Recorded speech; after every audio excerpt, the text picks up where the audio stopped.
Welcome back. Bulletin کا باقاعدہ آغاز کریں اور خبر دیں کہ سیکیورٹی فورسز نے 145 دہشت گردوں کو ہلاک کیا۔ وزیر اعلیٰ بلوچستان سرفراز کہتے ہیں دہشت گردوں نے گوادر میں 5 خواتین اور 3 بچوں کو شہید کیا۔ ہماری ہمدردیاں شہید ہونے والوں کے ورثاء کے ساتھ ہیں۔ شہداء کے بچوں کی ویلفیئر ہماری ذمہ داری ہے۔ دہشت گرد بھارت کی ایما پر پاکستان کو غیر مستحکم کرنے کی کوشش کر رہے ہیں۔ بشیر زیب سمیت اس کے تمام ساتھی بھارت کے لیے کام کر رہے ہیں۔ سرفراز بگٹی کا کہنا تھا کہ بی ایل اے کوئی رجسٹرڈ جماعت ہے جو ان سے مذاکرات کرنے ہیں۔ دہشت گرد بندوق کے زور پر اپنا نظریہ ہم پر مسلط کرنا چاہتے ہیں۔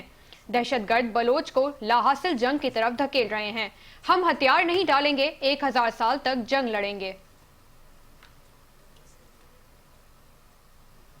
آپ کے دکھ میں، آپ کے غم میں برابر کی شریک ہے، اور آپ کی جو لک آفٹر ہے، جو شہداء کے بچوں کی ویلفیئر ہے، وہ ہمیشہ سے ہماری ذمہ داری رہی ہے، اور آپ کے بچوں کی بھی ویلفیئر کی ذمہ داری ہماری ہے۔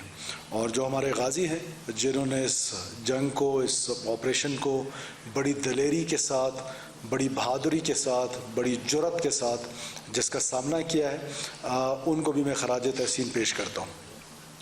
ہمارے پاس انٹیلیجنس رپورٹس تھیں کہ اس طرح کا کوئی آپریشن پلان ہو رہا ہے، اور اسی انٹیلیجنس رپورٹس کے نتیجے میں پری آپریشنز جو ہیں وہ 1 دن پہلے ہی ہم نے سٹارٹ کر دیے تھے، جس پہ شابان میں اور پنجگور میں کوئی 40 کے قریب دہشت گرد جو ہے وہ مارے گئے، اور جن کا خیال تھا کہ وہ پنجگور میں اسی طرح کا اٹیک کریں گے، اور اس طرف کوئٹہ کا جو نارتھ ایسٹرن سائیڈ ہے شابان کی طرف سے، وہ کوئٹہ پہ حملہ آور ہونا تھا، وہاں پر وہ جہنم وصل ہوئے، مردار ہوئے۔